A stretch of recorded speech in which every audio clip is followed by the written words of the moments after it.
how you doing? Come on in. Grab some water, some coffee, some tea, glass of red wine, because we're going to have some real girl talk this evening. You know, through this pandemic, a lot of people would have either broken up from a serious relationship or gone through a divorce and don't know how to deal with the pain. But I can tell you how I dealt with the pain after my divorce. It was real. It was hard. It was tough. I didn't know who to talk to. I was ashamed. I was uncomfortable. I thought I was in a dream or a nightmare. I was hoping that, how could this happen to me? You know, what people are going to say, what people are going to think of me. You know, I felt like I was the only person that was going through this pain and this hurt. And it seemed as though it would have never ever disappeared or gone, that I would have had to live with that for the rest of my life. And so what I started doing is condemning myself. I started thinking, oh my God, it's my fault. I should have done this and I should have done that. And I should have dealt with it better. Or maybe, you know, a whole, like 1,001 different thoughts started running through my head. And I had to take moments to myself and run the whole picture back from beginning to end. How did I get here? Am I making the right decision? Did I make the right decision? But the first thing that I had to do, and you're going to hear me talk a lot about forgiveness. The first thing I had to do was go to God. I said, God, this is not the place that I want to be. This is not a place that I desire to be, but I'm here. And only you can show me how to get out of here. Only you can show me how to navigate this, because it hurts so bad. Can you take away the pain? It hurts so bad that my heart hurt. My chest hurt. And it didn't only hurt for me, but it hurt for my partner as well. And so God began to slowly minister to me that he loved me. And even though he said in his word that he hated divorce, that he was still a God of grace and mercy. And he loved me for who I am. And that the fact that I came to him for that healing, for that nurturing, all I could have done was just pray, fast, and just rest in his presence and his bosom, because that was the only comforting place for me. During that time, I'm going to be honest, friends didn't help. Even talking to friends, I got to the point where I said, people don't want to hear about my pain. People getting sick and tired about hearing about my pain, but it hurt. And that was the only thing I could have talked about at that time, was my pain. And you know, the God is saying that people don't understand unless they're going through or been through the same thing you're going through. And it got to a point where I got frustrated because friends are trying to give me, but did you try this? And did you try that? So I had to shut all of that down, shut it out, even shut out my own self from myself, and just only listen to God. And I had to learn to forgive myself. I had to learn that stuff happens. Things happen. You know, that people won't make it. Even though they want to fight for what they believe in. That they believe that, okay, it's better that we part ways and remain friends. So I had to come in dealing with that pain. I had to come to a place where I had to learn to forgive my husband, forgive myself. I had to learn to realize that what was valuable in that relationship that I wanted to keep or hold on to, and it was our friendship. That helped me dealt with the pain, because you'll often hear me say, I didn't want to be bitter. I just wanted to be better. Because to be in a place of pain is not the place to stay. I had to go and say, listen, this didn't work, but I forgive you for what you have done, and forgive me for what I've done, because we are no saints. We're all sinners.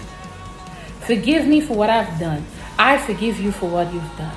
You know, I want to heal, and I know you want to heal. And so gradually, That forgiveness didn't happen in one night or one day.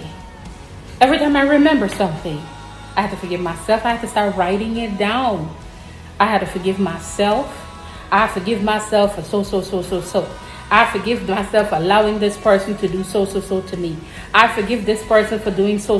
I had to keep doing that over and over until I get this out of me. Because I knew God had forgiven me, but I was still hard on myself. And even though I'd forgiven the other person, I was still hard on myself. The other part about healing the pain that you feel is that you've got to acknowledge where you messed up. What part did you play in this? Did I self-sabotage? Did I not pay attention? Did I not know? All of those things are possible. And so now you got to go back to the place where the pain started, to the root of it all. That's the only way you can heal the pain. Go back to the root of it all and forgive yourself. Let it go. Do not stay in a place of condemnation, because that pain is going to stay with you. After you've been convicted and you feel that, okay, I feel the conviction in my heart. I know that this part was my fault and this part wasn't my fault in the breakup.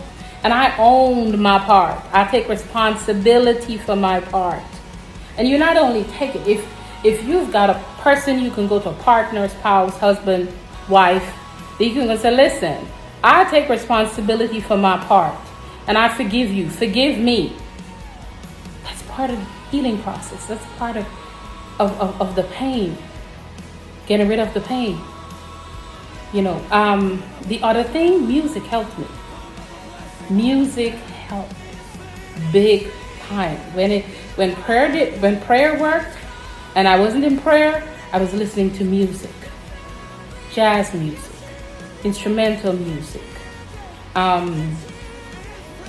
worship music, and sometimes some calypsos and reggae helped. So all I'm saying is that you're not going to stay in that place of pain for long if you don't want to. You can heal, but you got to go to God. I can't do the healing. Your mama can't do the healing. Your mama gonna feel the pain for you. Your papa gonna feel the pain for you. Your true friends are gonna feel the pain for you. Your frenemies gonna say, get over it. Unless they're in that position like you. The ones who care for you are gonna feel that pain. You have to take time out for yourself and go to God. I don't know no other remedy. I don't know no other solution but to go to God, because each person's journey is different. And the only person that can show you how to heal, you truly heal, is God himself.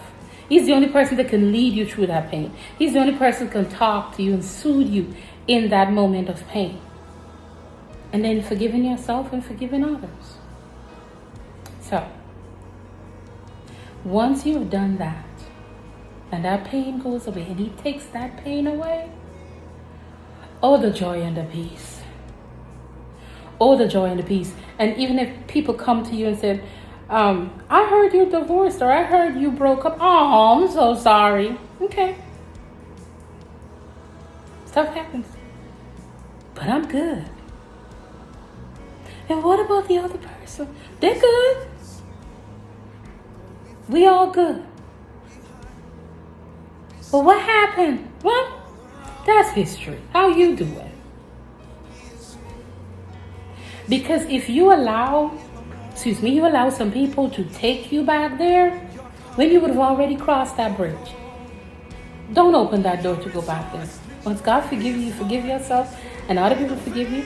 And there's some cases, because not everything is goes like this. There's some cases where your spouse won't forgive you. But still go to God. He's going to heal you.